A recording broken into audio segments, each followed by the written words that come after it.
자, 이 사안의 본질은 검찰과 야당 사이에 과연 무슨 일이 있었는지, 있었다면 그게 뭔지를 밝히는 겁니다. 그래서 김웅 의원의 텔레그램 대화방을 중심으로 풀어야 할 의문들이 많습니다. 정치부의 김필중 기자 나와 있습니다. 먼저 텔레그램 대화방과 관련된 인물부터 정리해 볼까요? 네, 보시는 것처럼 관련된 인물은 모두 3명입니다. 뉴스버스 보도에 따르면 손준성 검사가 김웅 의원에게 고발장 등 자료를 건넸고 김 의원은 이를 당 관계자에게 전달을 했습니다. 그런데 이 연결 구조가 팩트로 확인된 건 아닙니다.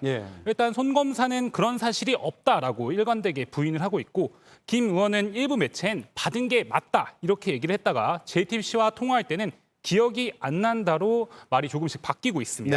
다만 무슨 자료인지는 정확히 기억이 없지만 당에 넘긴 게 맞다는 게 김 의원의 기본 입장이긴 합니다. 자, 그러면 김 의원에게 자료를 받았다는 저 A씨는 고발장 같은 자료가 어디서 어떻게 당으로 왔는지를 알고 있지 않을까요?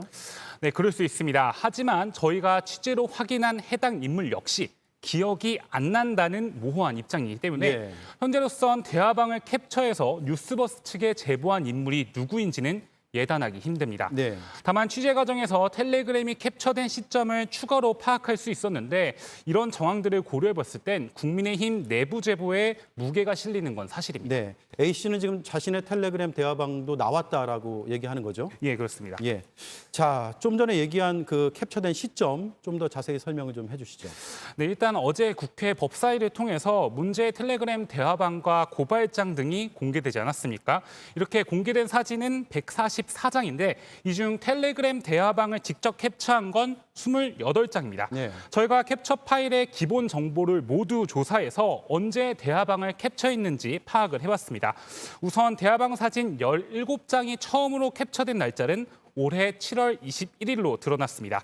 이렇게 파일 정보에 찍힌 시간이 2021년 7월 21일 오전 11시 13분으로 돼 있는데 핸드폰 시간도 11시 13분으로 확인이 됩니다. 핸드폰 화면이 해당 시간에 캡처가 됐다는 의미입니다. 자료와 대화가 오간 시점은 총선 직전인 지난해 4월 3일인데 1년 3개월이 지나서야 대화방을 캡처한 겁니다. 왜 1년 넘게 지나서 이게 캡처가 됐을까요? 누군지 특정할 수도 없지만 캡처된 시간을 따져보면 제보를 목적으로 한 것으로 추정은 가능합니다.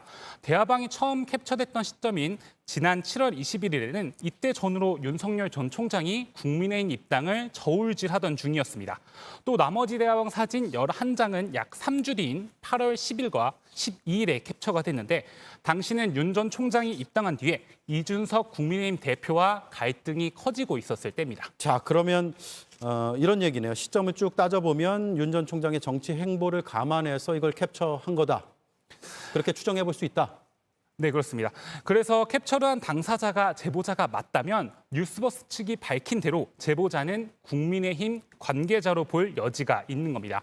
게다가 김웅 의원은 어제 언론 인터뷰에서 제보자가 밝혀지는 순간 어떤 세력인지 알게 된다는 말을 했습니다.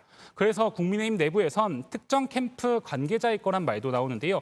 제보를 통해서 경쟁자인 윤 전 총장의 부적절한 선거 개입 의혹을 부각시키려는 게 아니냐는 겁니다. 또 여전히 야당 일각에선 민주당이 제보 과정에 관여했을 가능성도 배제할 수 없다는 주장도 나옵니다. 어느 쪽에서 관련 내용이 나갔느냐에 따라 대선 가도에 미치는 파장은 작지 않을 것으로 보입니다. 자, 처음에 말씀드렸듯이 이 사안의 본질이 검찰과 야당 사이에 과연 무슨 일이 있었는지, 특히 고발 사주가 실제 있었는지 여부를 따져보는 건데 그런 측면에서 이 대화방의 관련자들에 대한 취재도 중요한 것 같습니다. 계속 확인해서 저희가 확인되는 내용이 또 있으면 전해드리도록 하겠습니다. 김필중 기자였습니다.